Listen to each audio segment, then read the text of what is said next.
Un any més, Esquerra Republicana de Catalunya va commemorar l'entrada de les tropes borbòniques a Terrassa amb una ofrena floral davant la Casa del Poble.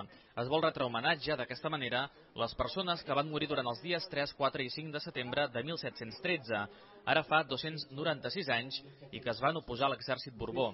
L'acte va comptar amb militants i simpatitzants que, tot i el plogim que queia, es van concentrar al carrer Cremat.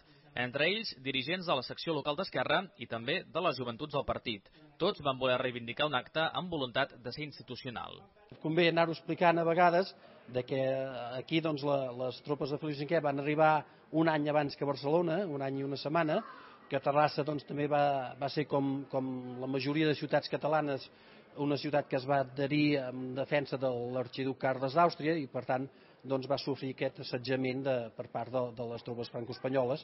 El 4 de setembre també marca l'inici de curs per a Esquerra Republicana. El partit confia que aquest any es tirin endavant al Parlament lleis com la del cinema o la llei electoral catalana. L'acte va acabar amb el cant dels segadors.